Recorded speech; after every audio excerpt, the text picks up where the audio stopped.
In the previous video, we looked at the char and also the Boolean data type, which was the 7th and 8th data types that we've covered so far in the course. It's now time to have a bit of a recap on where we're at with those data types and to also discuss a very important 9th data type that you're probably going to be working with quite a bit in your Java programming. So the 8 data types that we've covered to date are as follows in order.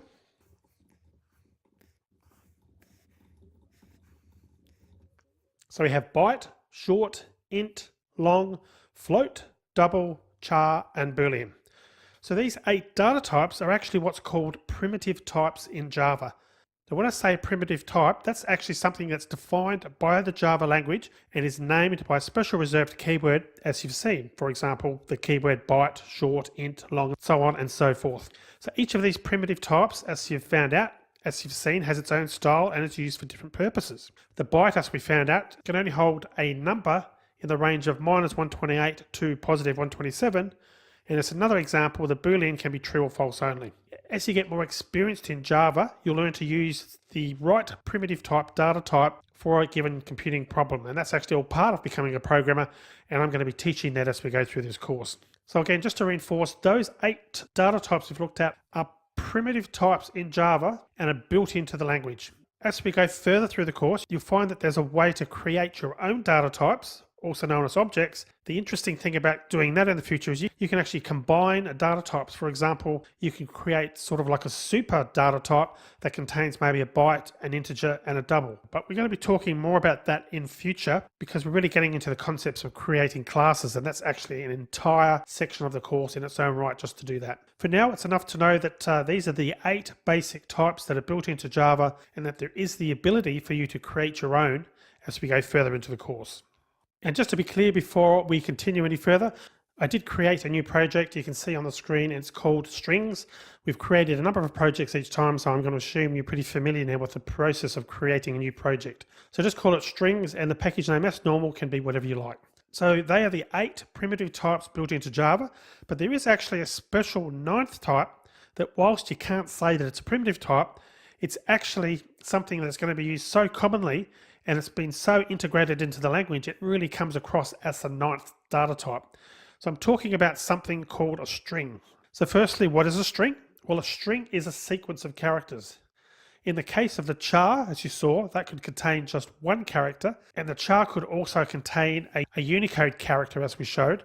Well, a string can contain a sequence of characters, so any number, a much larger number of characters than the char, which of course is limited to 1. So to define one, it's a simple case.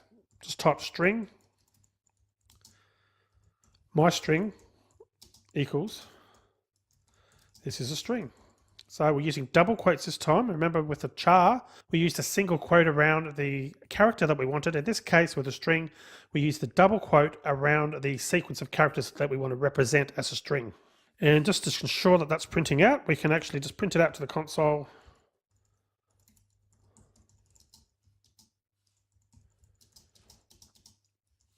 My string, like so. And incidentally, another way of running it, if you don't want to right click all the time like I've been doing, you can just come up here and click on the green arrow and that will run it as well. And I'll just pull that over a little bit so there's a bit more space there and we can see things a bit more clearly. And you can see that my string is equal to this as a string. But we could also append to that string automatically by using the plus operator. So what we can do is we can put something like my string equals my string plus, and this is more. So what that's doing, that's going to append this text in this double quote to what my string really is. Because what we're saying is make my string equal to whatever it currently is when the program gets to this point. So my string currently is set to this as a string, and then plus to add this text on the end of it. So sort of to append it to the string. And if we just do a copy, and we'll print that out again, and we'll run it again. You can see the first time it's still showing the first print output, which is my string is equal to this is a string. The second time it's my string is equal to this is a string, comma, and this is more. So it's added that to the end of the string. So there are other ways to add 2 strings. You can put something like my string equals my string plus, put a space there, then we'll put a slash or backslash u00a9. You remember that from the previous video. That was the copyright sign, it should be.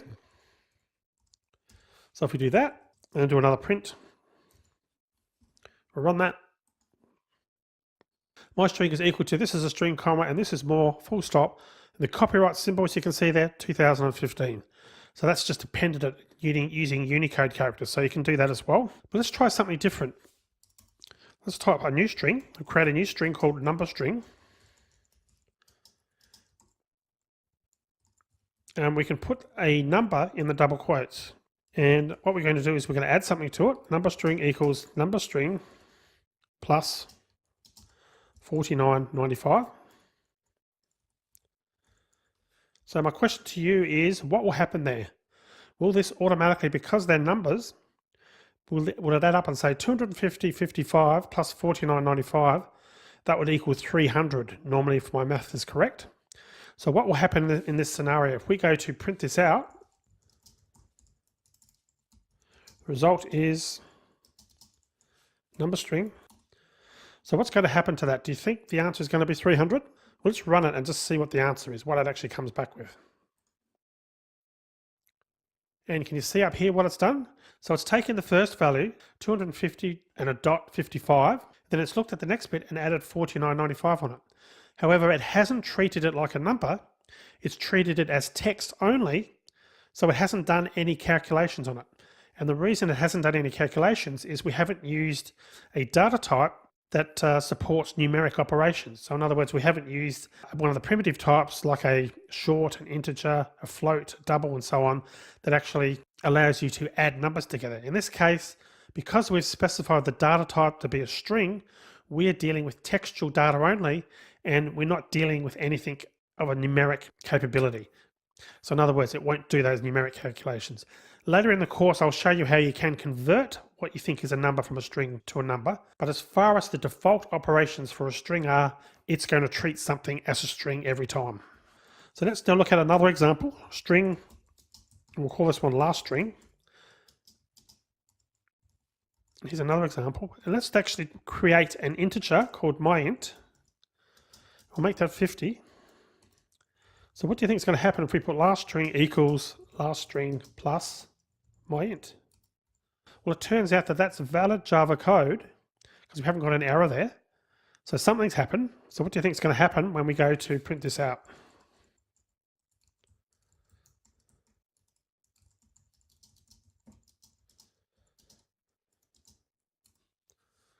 Let's run it and see what it comes back with. So what's happened there is we had last string was set to 10. Integer, which is a number, was set to 50. But in this line here where we've added my integer to the string, because we're using a string on the left-hand side and there's an integer on the right-hand side, so what's happened here is we've started off with a string. We've defined a string, and we know that a string isn't manipulated like a number in any way, shape, or form. It can be alphanumeric, it can be letters or numbers or Unicode characters or whatever. So it isn't treated like a number. But if we then go to try and add a number to that, Java is actually smart enough to say, okay, I know the int that you've defined called myInt is an integer, but I also know that you're trying to add it to a string. So what Java does, it actually converts, or effectively looks at the contents of my integer and converts that into a string to add to the end. So as you can see, what happened was it appended the number 50 to the end of the first part, which was the number 10. So consequently, we've got still a string. It just happens to contain the numbers 1050, but it isn't a number in the true sense. It's treated purely as text by the computer. And that holds true for other data types as well. So we could do a double number equals 120.47. And we can put last string equals last string plus double number. We're going to print out